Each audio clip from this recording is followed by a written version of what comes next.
Fifth bracket in now, and no upsets yet. A couple fragrances just getting destroyed. Kind of expected that with at least my top 5 fragrances. I think they're universally loved in the fragrance community. It's going to start getting a little more interesting once we start getting into the double digits. So let's get into this bracket. Let's take a look at who's number 5 and who's number 96.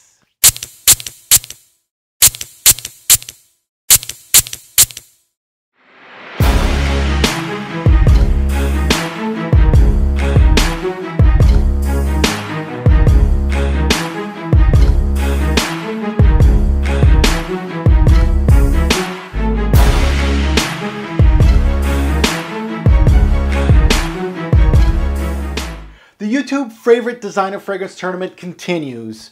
We are going to take a look at number 5 going head to head versus number 96. What's going on, YouTube fragrance family? Welcome to Mark Madness to see which fragrance will be YouTube's king of the designer game.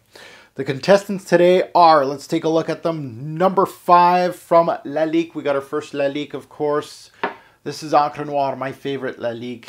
And it's going to go head-to-head against a freshie. We got a CK1 Summer Edition, my favorite from the Summer Editions, 2008. Now, of course, these are pulled from my top 100 designer list that I compiled, I believe, 5 years back now. That video, you can check it out. It's on my YouTube channel. And well, huge list. Needs to be revamped, but we're going to take a look at these two going head-to-head. These two are in the Fragrance Bros bracket, so go check out Fragrance Bros. Link down below to their channel. Daver is doing his thing over there at the Fragrance Bros channel. So, as always, we started off with the underdog, and that is, of course, CK1 Summer 2008. So, let's smell it out.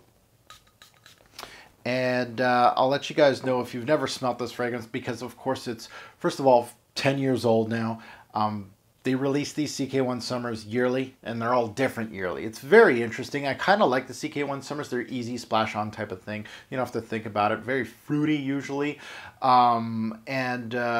Yeah, just throw them on. So the 2008 is one of my favorites because it utilizes watermelon as one of the notes, and it's got cucumber, mint, very uplifting, fruity, and yeah, I've always liked these fun, fruity CK1 Summer Editions.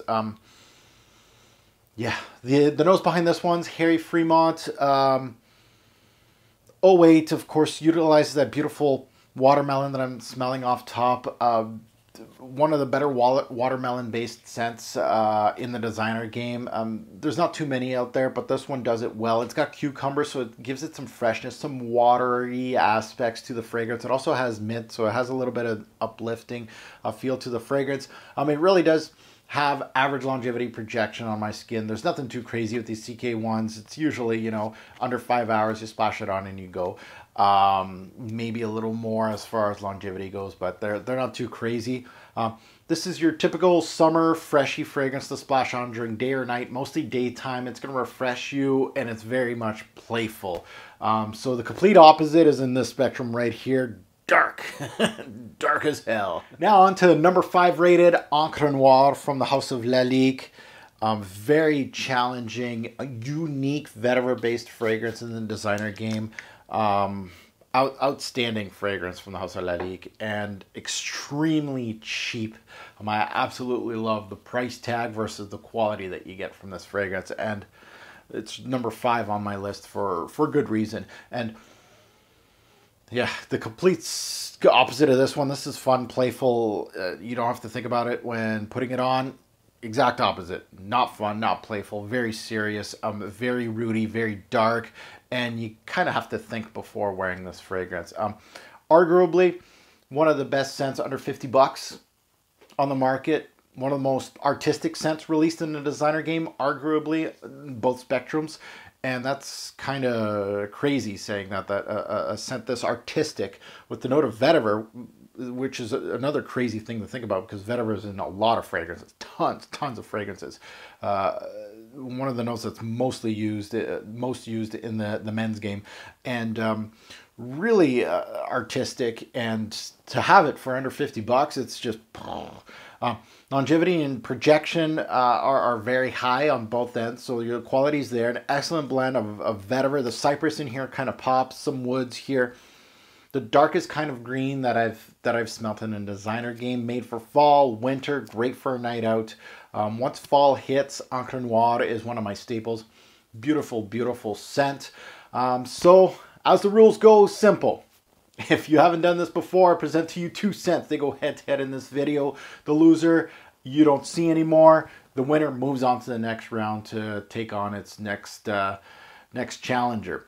There's a 24-hour clock that runs from the moment this is published on YouTube. Then I put in brackets closed. When you see brackets closed on one of these, it means she's closed. Your vote does not count. How do they win? You, the subscriber, you have 1 vote per YouTube account. Any vote that's not clear is, of course, not going to count. We do have the brackets published. It's on, if you look down below, there's links to both brackets, and you can download those brackets and you can print them also if you want to follow along. Now, moving on to the results. So we have some new results coming in. We have the Pure Malt versus Paul Smith Man bracket. So this one has come through. I've tallied up the votes, and this one was a massacre. Where's my garbage can? Because something's not going to win, obviously. So Pure Malt versus Paul Smith Man, the results are of a score of 76 to 4. Paul Smith Man, you're in the garbage. You're done.